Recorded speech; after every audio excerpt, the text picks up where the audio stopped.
moving and powerful than this right here. And I mean, this, you know, we all at one point raised our right hand and we took the oath and we said, we're going to serve. And a lot of us, you know, or a lot of our peers said, this is not for me, thank you very much, I'm ready to move on. Some of us were silly enough to think that the reserves was actually a good idea after active duty. Because hey, 1 week in a month, I can do that. You know, little did we know. It always takes a little bit more. Active duty soldiers re-enlist because they want to maintain that lifestyle. Active duty is a lifestyle. You know, there's so many things. It is what it is. But reserves is unique because you are literally raising your hand not to have an easier life in many respects, but to have a harder one. We all know how much time this job takes away from our civilian jobs.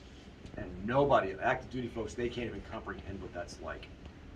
It is hard. So when a soldier decides to re-enlist in the reserves, to me that has even like a heightened level of commitment that a lot of our active brethren just don't appreciate, understand. And it really is amazing because it says that you're willing to continue to suck and continue to serve and continue to do amazing things for our country and for our, you know, for our unit. So with that, we will, first we have to discharge, correct? No? Well, okay, so the ones that I've always done, that, you know, and maybe this is some old Navy stuff here, you know, since we're not going to read a discharge thing, I will say, you know, you are hereby kicked out of the military or separated. You are no longer in the United States Army for a moment. This is your opportunity. You don't have to stand at attention. I'm just Karsten right now. You know, you can say whatever you want as a civilian to all of your peers, and you know, it's essentially like, hey, you're just a civilian.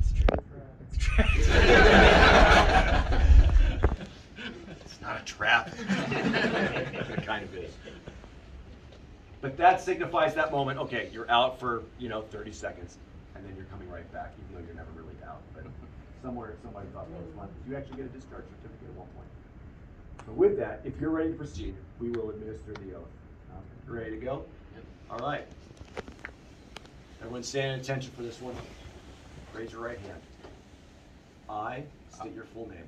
I, Eric Christopher Lara, Do solemnly swear that I will support and defend that I will support and defend the Constitution of the United States the Constitution of the United States against all enemies, foreign and domestic, and that I will bear true faith and that I will bear true faith and allegiance and allegiance to the same, and I will obey the orders of the officers and I will obey the orders of the officers appointed over me and the President of the United States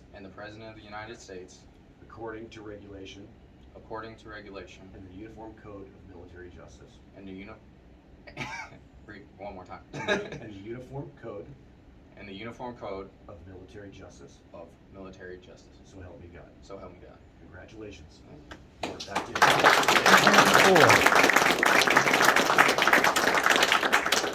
Now that you're back in, if you wish to address your peers, you may do so.